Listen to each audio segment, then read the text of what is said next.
Now we review the 2024 film How to Keep Children Quiet. I mean, Speak No Evil. Speak No Evil.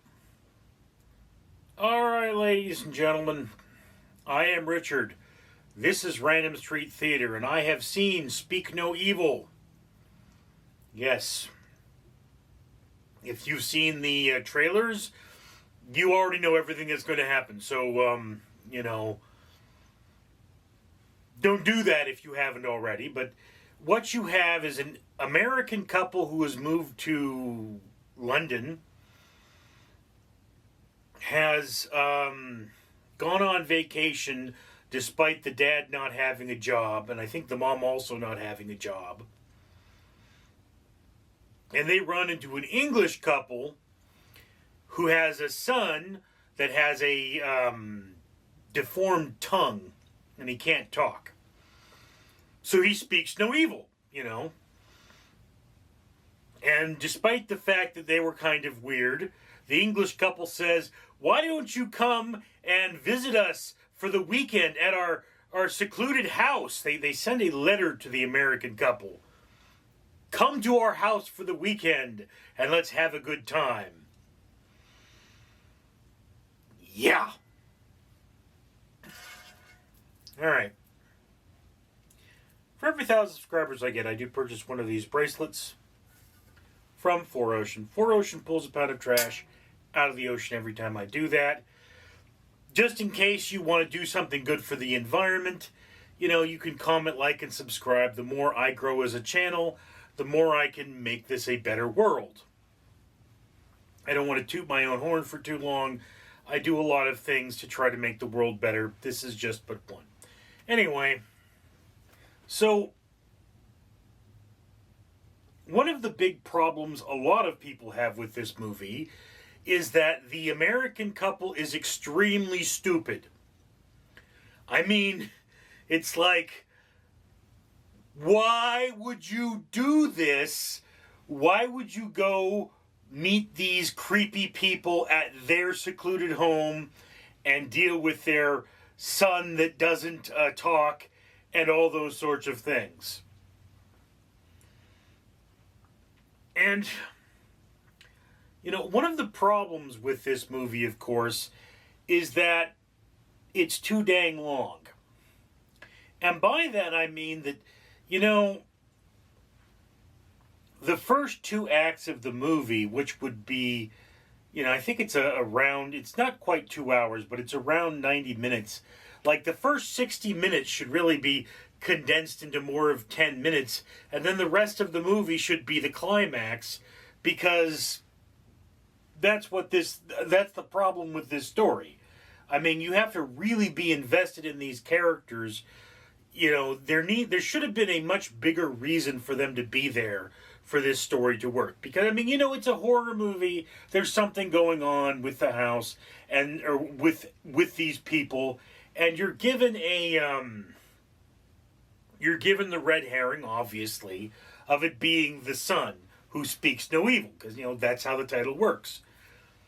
There was never a title drop, so that was never pointed out, and none of the reviews, I've watched a couple of reviews for this movie to find out what's going on, and, nobody has mentioned that. So I don't know if, I guess I'm not the only one. I guess it's just not important enough to mention, but that's not the point. The point of this movie is, it's kind of a horror cliche. It's the, okay, why are you not leaving? Okay, why are you not leaving? I mean, you start with the husband of the American couple, and he apparently isn't much of a man.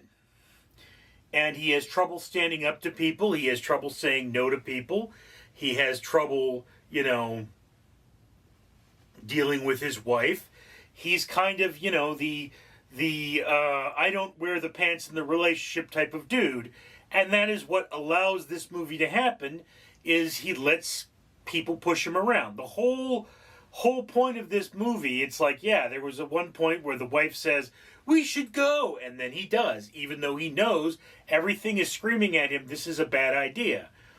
But then when the wife is like, we should go away from these weird people. He doesn't go away from these weird people. I mean, it should be like, hey, you know what? Look, my wife wants to leave.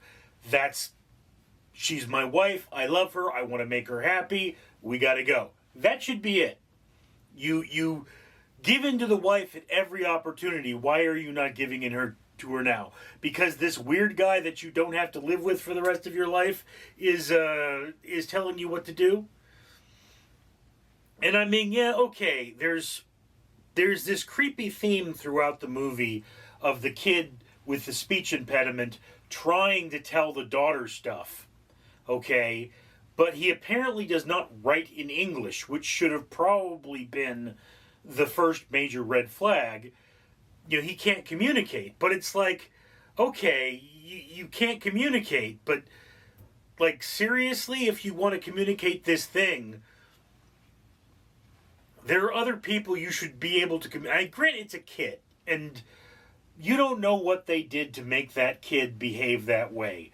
And that's kind of one of the bigger parts of the story, but it's like, it's this whole very hard to believe you got this kid to behave this way given what you did.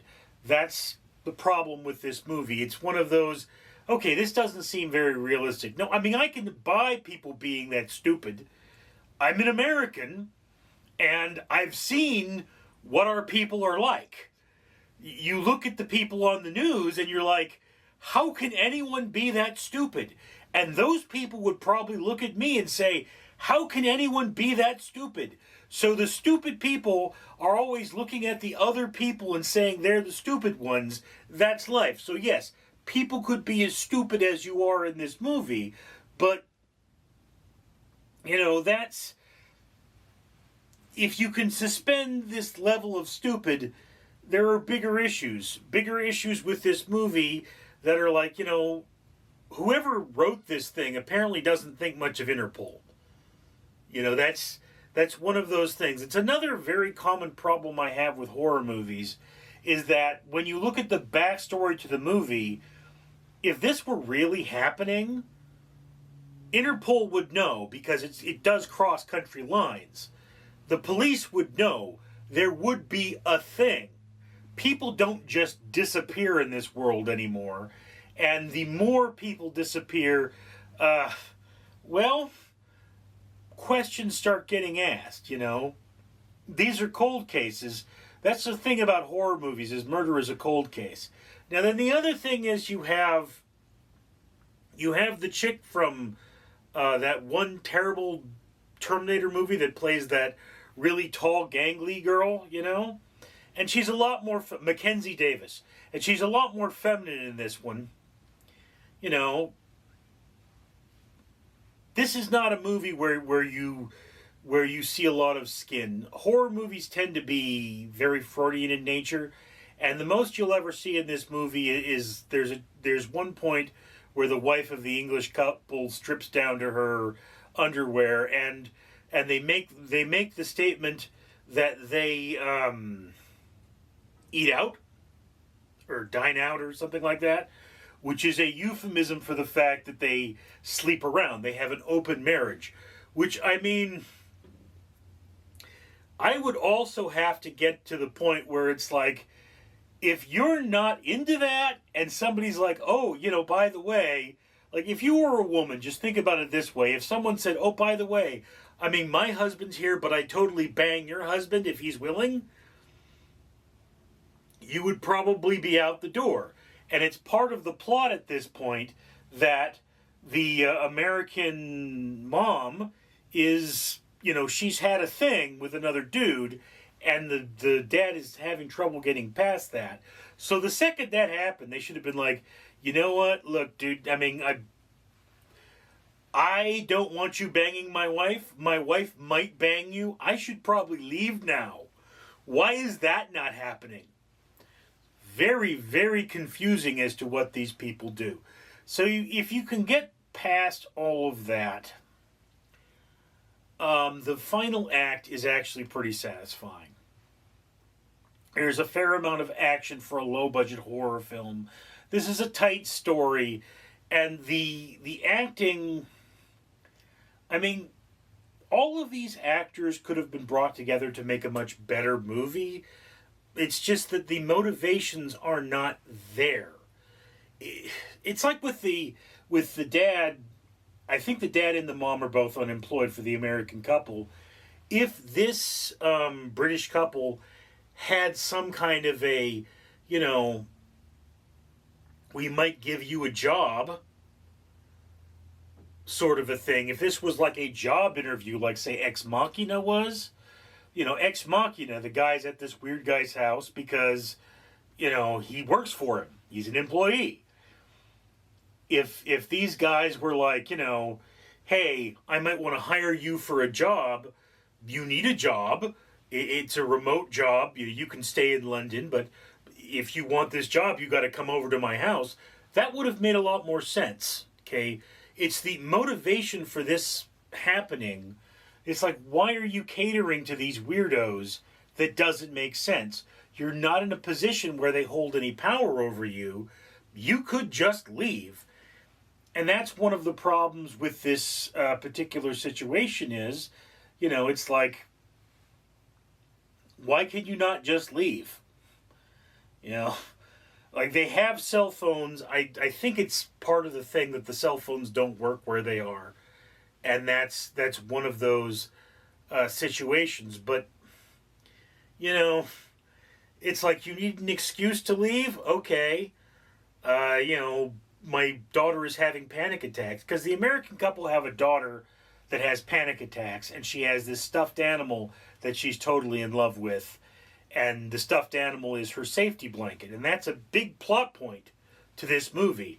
It is one of the things, like, the movie would have stopped halfway through if it weren't for that plot point. And you have to be like, okay, at a certain point, you need to ask yourself the question, what's going on? All right? I grant that this is a weird situation and you're in love with this stuffed animal. But if she's so in love with the stuffed animal, why did she leave it in the first place?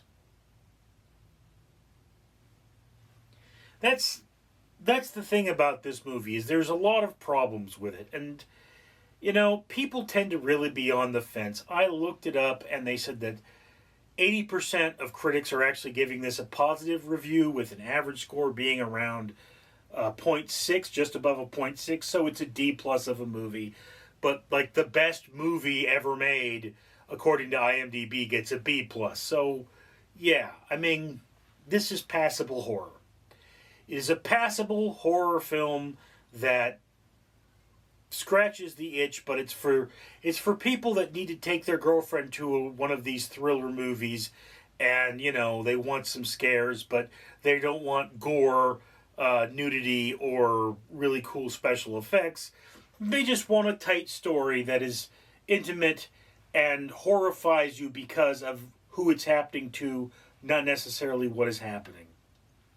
And there are elements I would have added to this film to make it worse, to make it more horrible, to add a stronger horror element to it. But, it's a middle of the watch list film. I found it to be slow, but I find a lot of movies slow. If you're into movies, you should probably be fine with this movie. If you like suspenseful movies, the pregnant, suspenseful elements of something is definitely going to happen might tickle you. But it's very middle of the road for me. I mean, I didn't absolutely hate this movie. I just didn't really like it either. It's very much in the middle. Anyway, that's just my opinion. I'd love to hear yours down in the comments below. I, of course, am Richard. Randall the Rat here, reminding you to comment, like, and subscribe. And why should you do that?